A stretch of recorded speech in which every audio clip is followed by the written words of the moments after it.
Joining me, Taylor Riggs, co-host of The Big Money Show. Charles Payne, host of Making Money right here on Fabulous Fox Business. And Steve Forbes, Forbes Media Chairman and Editor-in-Chief. No, gone. They're all here. I can't say gone. There was a lot of gones, though. Charles, gone? What do you think of it? By the way, just on the point, Davos is a metaphorical ghost town. Yeah. They've all moved to Mar-a-Lago. That's an important point. Walter Russell Mead said that. And, you know, Stan Druckenmiller, who is not, Stan is not a big Trump guy ever. In fact, I'd say more never Trumper than anything. He's an old friend of ours and yours too, probably. But this is a renaissance for American business, not, you know, state socialism and all the rest of it. American business. No, you're absolutely right. And I read somewhere that this Davos meeting is really similar to the last meeting of the USSR. I think it was like 1991. That was the last one. It's Gone. Gone. And not a moment too soon. Good news, though, is climate change will get better because all those private jets won't have to fly over there. I saw that thing with Druckenmiller. I actually mentioned it on yesterday's show. He did go on to, you know, complain because it's hard not to be really honest, intellectually honest, and not admit what's happening. Now, after that, many of them will go on to say, but yada, yada, yada, yada. But you cannot not acknowledge what's happening. It's in the air. You can feel it. It's an R. It's a movement. Look at the stock market. We know it. Even yesterday, what I thought was intriguing, leading the last few weeks before the inauguration, the mainstream media and the financial media, which are not really on Trump's side, their boogeyman became tariffs. And anytime there was breaking news on tariffs, the market went down, right? We hear it may hit tomorrow. We hear it may be this, right? So what happens yesterday morning? The huge tariff stuff, right? It's still coming. It's going to be huge. Market explodes. It's like, you know, listen, I think more people, there's two things. If you're in this market to make money, if you're in this world to better your life and for prosperity, then you try to take advantage of the moment. If not, it's going to be a tough, long 4 years. It's been a tough, long 2 days, if not. Yeah.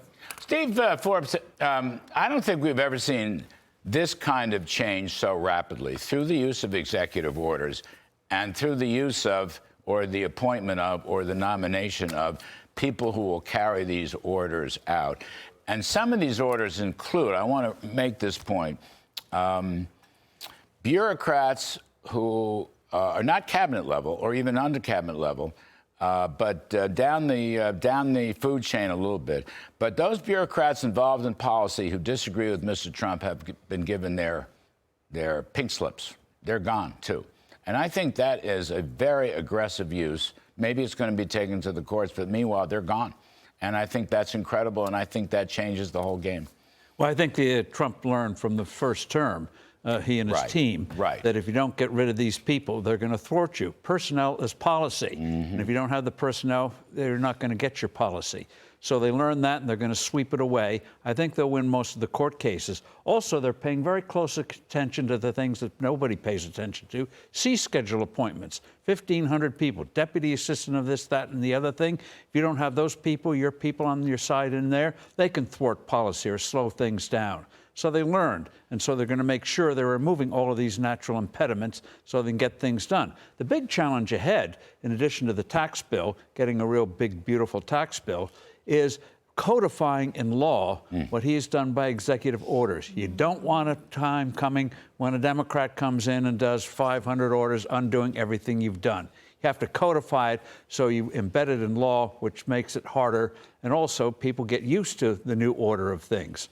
All right, speaking of one big, beautiful bill, Taylor, coming to you in a second, we've got some sound from Speaker Johnson and President Trump. Here it comes.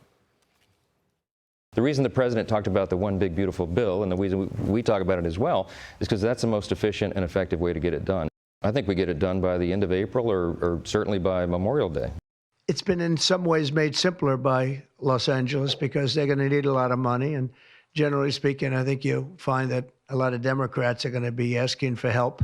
Now, a very new and interesting political wrinkle in support of one big, beautiful bill, wildfire assistance. Okay, and they're going to need a lot. I mean, I don't know how much. Could be a couple of $100 billion. Could be more than that.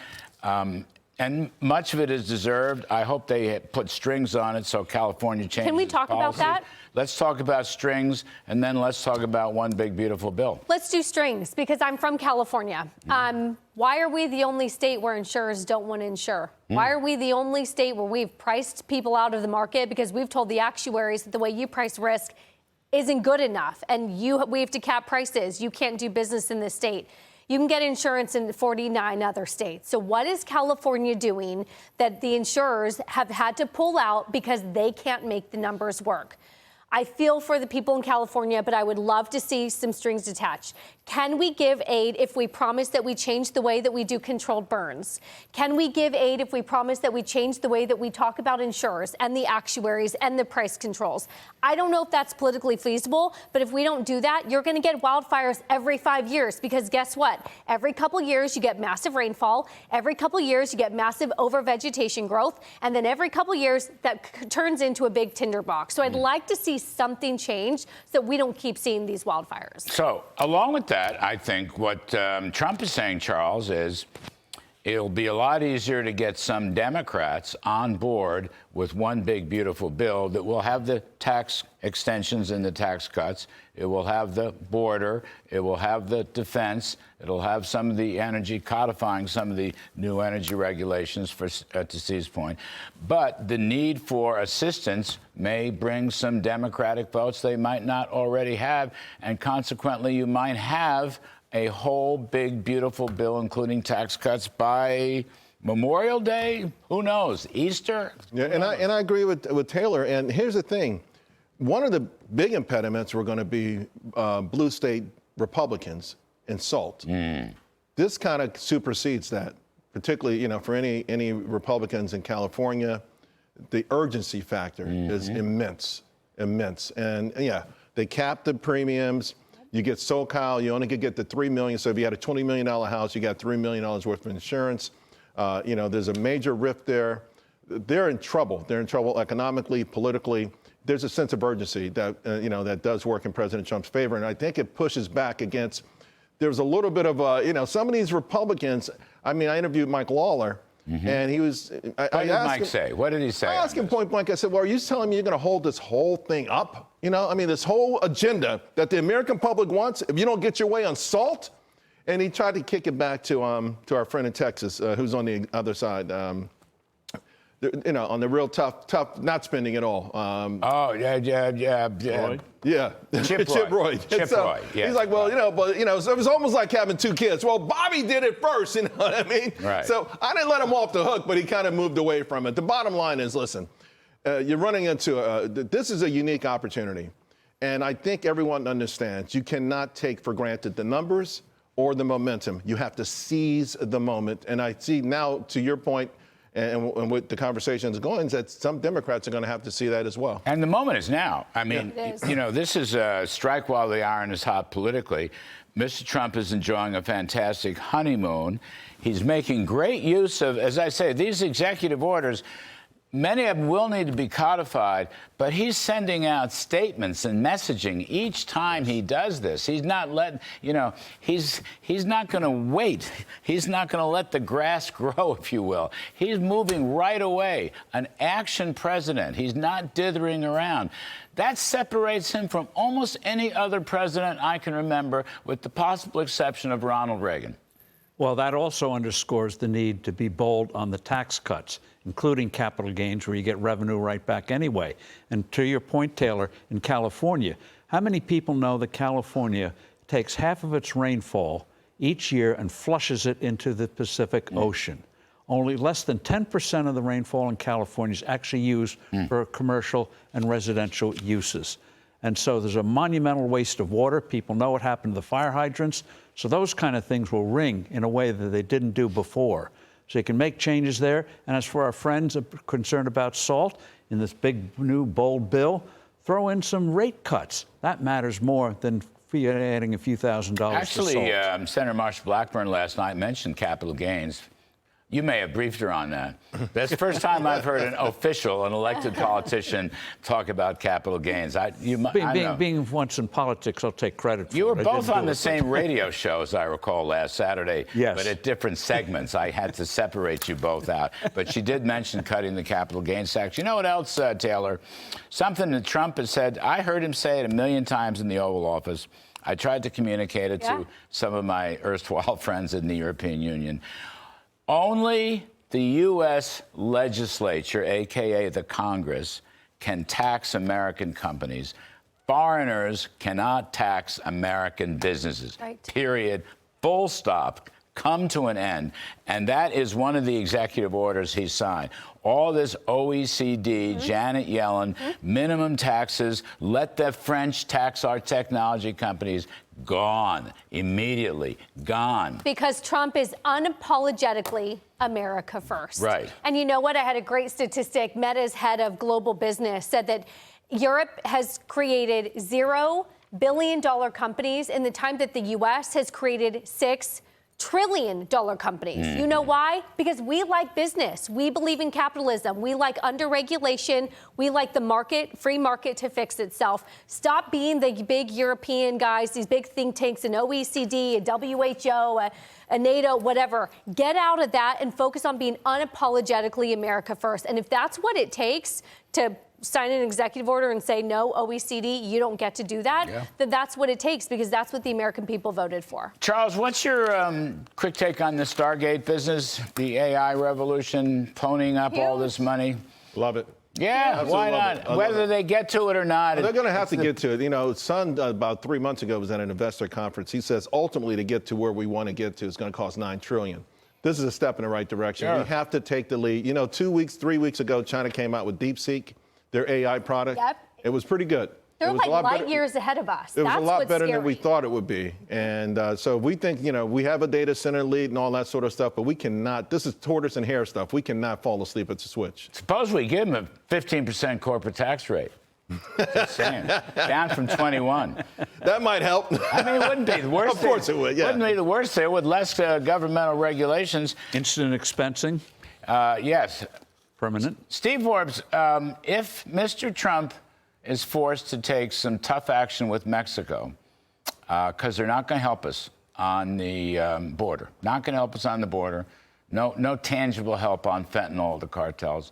Suppose he slaps a 25% tariff on Mexico. Just suppose. I don't tough think it'll get to medicine. that, because it's going to hurt us as well as them.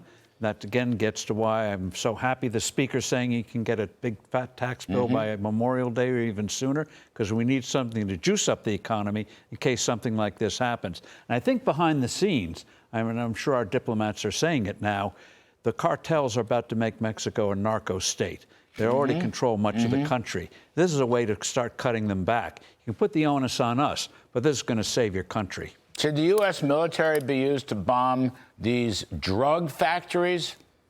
Do it a little subtly. Drones appear out of nowhere, it seems. So drones appear over Mexico. Where did they come from? Who knows? Drones over Mexico. Sounds like a Woody Allen movie. But I hope something is done by it. I really do. Something. Whether it's hard or whether it's a little softer. But I think they know he's serious The about cartels doing are getting something. away literally with bloody murder. Literally. Yes, they are. And one has to wonder who's running Mexico. Right. President Sheinbaum says she's running Mexico. I don't know if that's true. Does anybody really know if that's true? With all the corruption?